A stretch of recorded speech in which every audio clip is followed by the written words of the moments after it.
Bonsoir. Le 6 avril prochain au Bourget aura lieu le congrès de l'UOIF. Alors pour moi, le congrès de l'UOIF, ça veut dire quelque chose parce que c'est grâce à ce congrès que j'ai pris conscience de ce qu'était réellement l'islamisation de la France.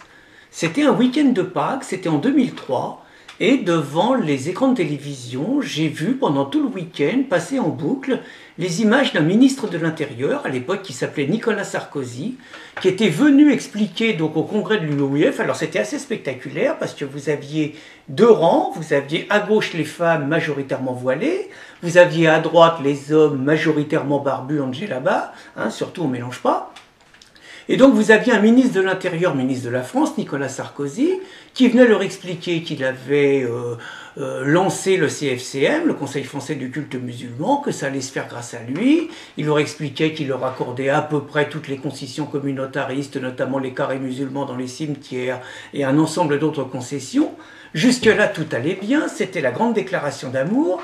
Et puis d'un seul coup, alors clash répété ou bavure, j'en sais rien, mais Sarkozy avait eu le malheur d'expliquer que malgré tout, on était en France dans une république laïque, et que dans une république laïque, il y avait des règles, et que notamment, les femmes, quand elles se faisaient prendre en photo d'identité, devaient retirer leur voile. Nous avons eu droit à ce moment-là, pendant 10 minutes, à une véritable bronca. 10 minutes de bronca. Je ne sais pas si vous voyez ce que ça fait. Très bien organisé, où le ministre de l'Intérieur de la République française a été sifflé. La question n'était pas qu'on aime Sarkozy ou pas, la question n'était pas qu'on soit de gauche ou de droite. La question, c'est que c'était un ministre de la République française qui avait été sifflé pendant 10 minutes pour simplement rappeler à une organisation religieuse qu'en France, il y avait des règles. L'actualité en France, la question du foulard islamique pourrait être relancée.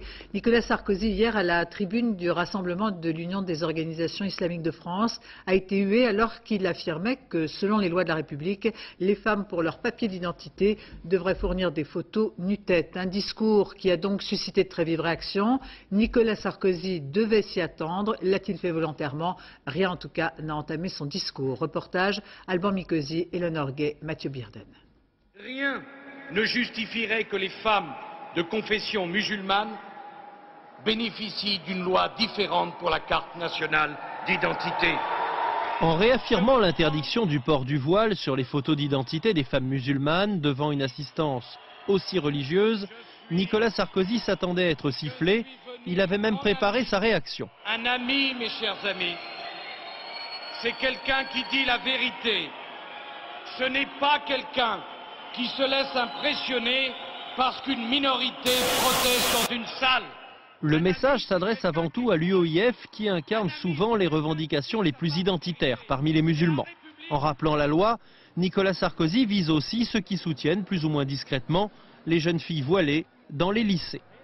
Deuxièmement, cette déclaration intervient une semaine pile après l'élection du Conseil représentatif du culte musulman. Parmi les élus, certains auraient voulu que la loi tolère davantage le port du voile. Nicolas Sarkozy leur répond déjà, c'est non. Pour moi, ça a été un électrochoc, je ne le cache pas. C'est à partir de là que j'ai décidé de m'engager dans un combat laïque qui me semblait nécessaire, et notamment dans la bataille pour une loi contre les signes religieux à l'école, dont on savait pertinemment que le voile était le seul problème, mais qu'à l'époque, on ne pouvait pas le dire comme ça. Donc, pour moi, le congrès de l'UOIF, ça veut dire quelque chose. Donc, c'était en 2003, et là, je vois donc que 9 ans après, il y a un nouveau congrès de l'UOIF qui se prépare au Bourget. Alors auparavant, tous les ans, ce congrès de l'UOIF invite des personnalités. On a eu droit à Christine Boutin. Christine Boutin, évidemment, alliance des cléricaux contre la laïcité. Christine Boutin qui a combattu toutes les lois contre les signes religieux à l'école, qui a combattu la loi contre le voile intégral, et Christine Boutin qui envoie en permanence des déclarations d'amour aux islamistes, exactement comme certains cardinaux comme Barbarin, dans le genre cléricaux de tous les pays, unissons-nous contre la laïcité. De temps en temps, vous avez Noël Mamère, Noël Mamère, qui a évidemment été un compagnon de route des islamistes lors de la bataille pour une loi contre les signes religieux à l'école, et qui traite régulièrement de racistes, de fascistes, d'extrême droite, tous ceux qui veulent lutter contre l'islamisation de la France. Vous avez aussi, de temps en temps, le sympathique Annie Ramadan, Celui qui raconte que le sida est une punition divine et celui qui justifie que la lapidation, dans le monde, il a expliqué ça quand même, que la lapidation, il ne faudrait pas la voir avec des yeux d'occidentaux, mais quand on la voit avec des yeux de musulmans, c'est pas du tout la même chose. Intéressant. Puis vous avez le docteur Milcent, dit le docteur Abdallah, celui qui pendant des années a donné des conseils à toutes les jeunes filles dans les écoles pour porter le voile en contournant les lois, en s'associant avec des associations dites antiracistes pour mettre en échec les enseignants laïcs. Donc vous avez ces personnages-là. Alors cette année, quand même, ils ont franchi une étape. Cette année, là, ils nous ont inventé un encore meilleur. Ils nous ont invité 2 zozos, dont un, donc, Youssouf Al-Qaradawi, cheikh de nationalité égyptienne et qatari, cheikh polygame, cheikh milliardaire, mais par ailleurs, personnage intéressant, qui a quand même, lui, au niveau des déclarations, un palmarès assez intéressant. Donc je vous en fais profiter. Et merci à Joachim Villocas du site islamisation.fr qui nous a donné toutes ces informations. Donc dans son ouvrage « Le licite, il est licite », édition Al-Karam 2001, il recommande l'extermination physique des homosexuels, page 175, la possibilité de frapper les femmes, page 207. Sur Qatar TV, le 25 février 2006, cet ami des Hamas déclara que les opérations martyrs sont autorisées, même s'il se trouve des civils parmi les victimes, précisa-t-il lors d'une session du Conseil européen de la fatwa et de la recherche réunie à Stockholm en juillet 2003. Pour ce qui concerne des occidentales violées, il tient à préciser leur part de responsabilité. Les femmes violées, provocatrice parce que non habillée décemment, devrait être punie. Non habillée décemment, comprenez, non voilée. Pour qu'elle soit affranchie de la culpabilité, une femme violée doit avoir montré la bonne conduite. Quant aux victimes du tsunami asiatique, punition divine, encore une, elles méritaient leur sort en raison des actes d'abomination pratiqués dans les zones touristiques comme les boîtes de nuit et les plages, où les femmes sont logiquement peu vêtues.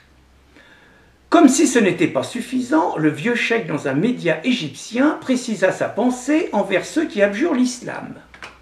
Le châtiment administré aux meurtades, apostats, est la mort. Al-Haram, Al-Arabi, Égypte, le 3 juillet 2004. Traduction de Memri. Ça, c'est que les amuse-gueules. Maintenant, on arrive vraiment au plat de résistance. Concernant l'antisémitisme et Hitler, voici ce qu'a affirmé Qaradawi le 28 janvier 2009 sur Al Jazeera TV. Tout au long de l'histoire, Allah a imposé aux Juifs des personnes qui les puniraient de leur corruption. Le dernier châtiment a été administré par Hitler. Avec tout ce qu'il leur a fait, et bien qu'il, les Juifs, ait exagéré les faits, il a réussi à les remettre à leur place. C'était un châtiment divin. Si Allah veut, la prochaine fois, ce sera par la main des musulmans.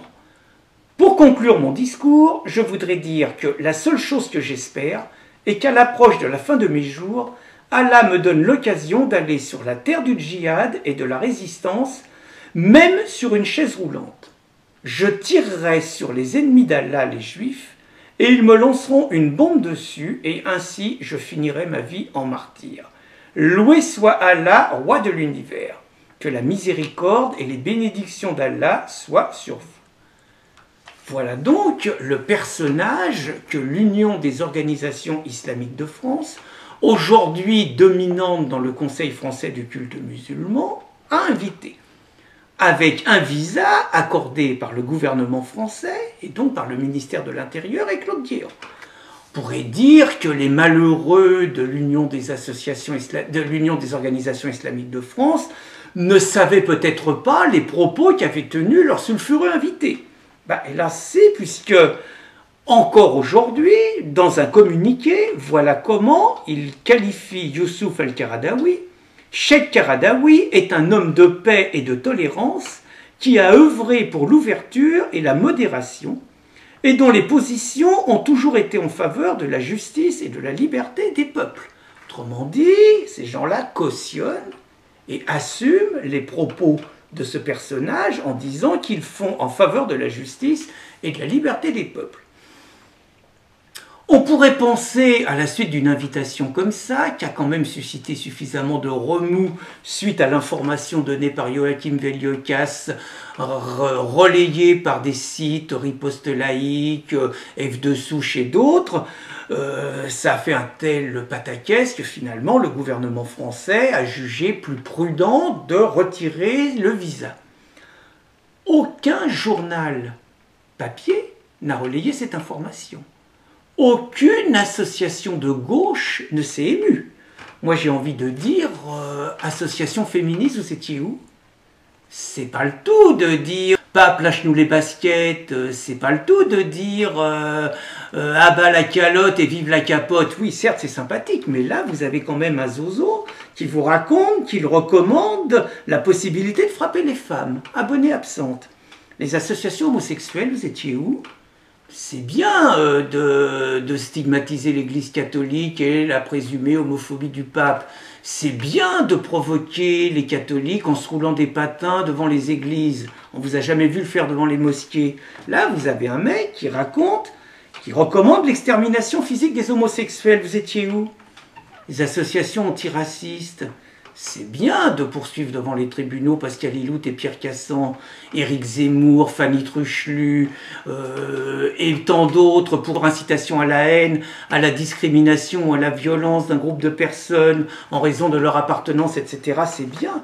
Là, vous avez quand même un mec qui incite ouvertement à l'extermination des Juifs. Vous étiez où? Les associations antifascistes. C'est bien les camarades, et F comme fasciste, et N comme nazi, ah bah, le Front National. Camarades de Front de Gauche, c'est bien d'aller sur le marché de mots et de crier « Résistance, résistance, résistance » devant Marine Le Pen. C'est bien, vous êtes où là? Là, vous avez un vrai fasciste.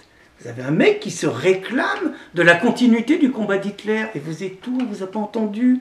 Et puis, bah, nous, on a un petit peu de mémoire quand même. Tous les camarades, là, du 18 décembre 2010, les Fourest, les Delanoë, les Corbière, les associations dites laïques, les associations dites antiracistes, les organisations syndicales, ceux qui criaient contre l'islamophobie, la Fourest qui nous racontait que quand on milite contre l'islamisation de nos pays, c'est pas de la laïcité, c'est du racisme. Là, vous êtes où? Là, vous avez la totale. Vos abonnés absents, alors Corbière, alors Fourest, vous êtes où? On comprend pas. Ah, vous avez un problème, vous connaissez pas les mots d'ordre, c'est pour ça que vous voulez pas aller au Bourget le 6. Allez, je vais être grand seigneur, je vais vous donner quelques idées. Allez. Mera, assassin, UOIF, complice. Mera, assassin, UOIF, complice. Ça serait pas mal, ça. Vous en voulez d'autres? Allez. Ils lapident les femmes, ils assassinent les juifs, ils pendent les homos. Dehors! Dehors! L'UOIF! Et ça, vous reprenez. Et puis, UOIF, raciste, fasciste, et assassin! Bon, je vous les ai donnés, les mots d'ordre. Vous pouvez en trouver encore un ou deux, donc il n'y a pas de problème. Je ne doute pas une seule seconde qu'une fois que vous avez tout ça, le 6 avril, vous allez réellement lutter contre le racisme. Vous allez réellement lutter contre l'homophobie. Vous allez réellement lutter contre le sexisme. Vous allez réellement lutter contre le fascisme. Vous allez réellement lutter contre la bête immonde qui rappelle les heures les plus sombres de notre histoire. J'ai aucun doute, je vous fais confiance, camarades. Rendez-vous le 6 avril au Bourget, au congrès de l'UOIF. On est avec vous.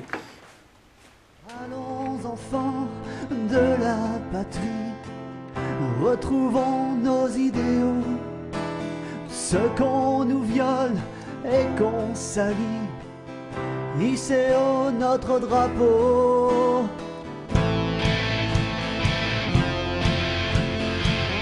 Hissez haut notre drapeau.